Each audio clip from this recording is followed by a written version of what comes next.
Teaching a group well requires preparation.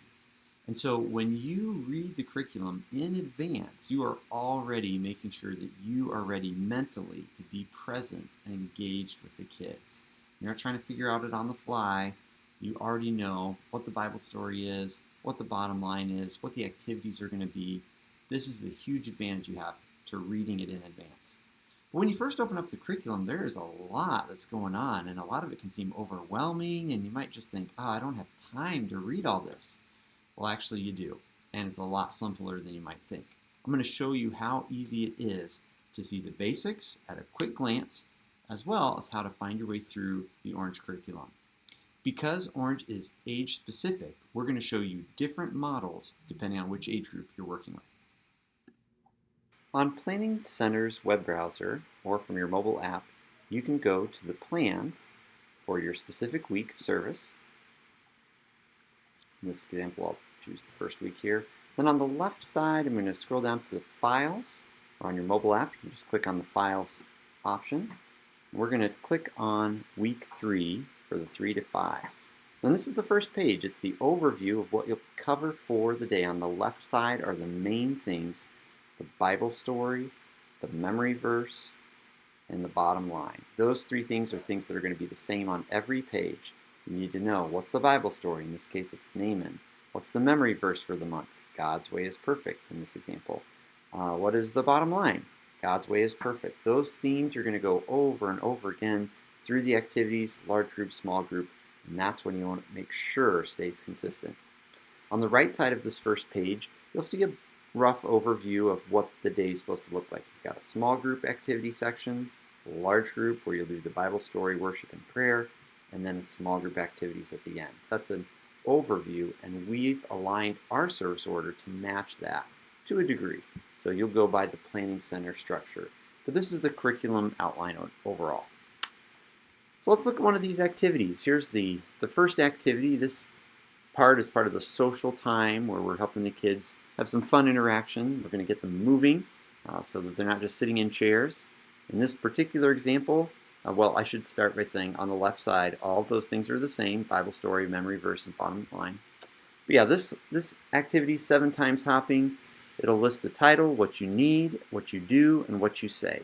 So what do you need? Just a couple props, and again, we'll get the props for you. What do you do? This is the part you really need to read. Some of this we've done before. In this example, we'll cut out the felt and so things.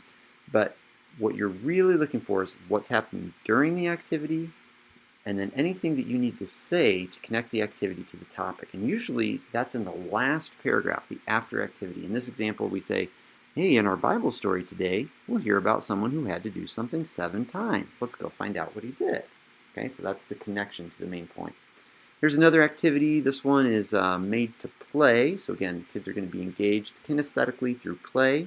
And same thing. We'll show you what you need, what you do, and what you say.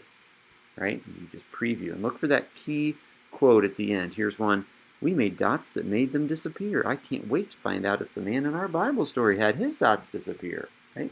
So that helps connect it to the next one. Here's an activity where they get to imagine something, a concept that we'll have in the Bible story. Here's another kinesthetic activity for moving.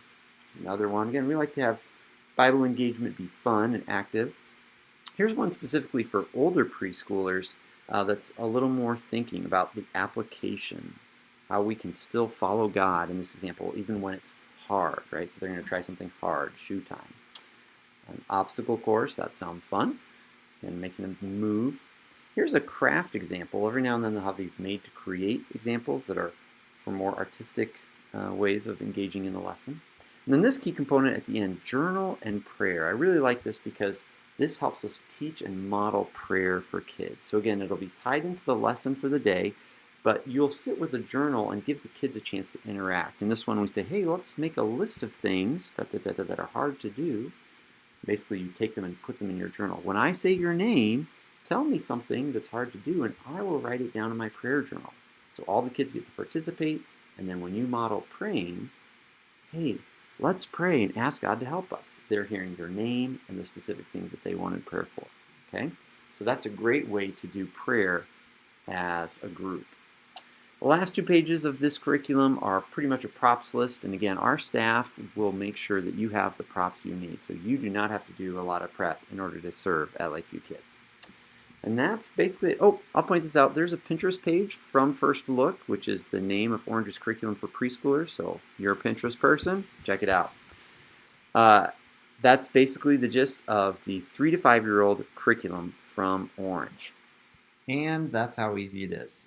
Again, thanks for taking the time to review the curriculum. You can weave intentional activities into your play with the 2-year-olds. We really appreciate your participation in making this an intentional, meaningful experience for the kids so they can grow in their relationship with God every single week at Lakeview Kids.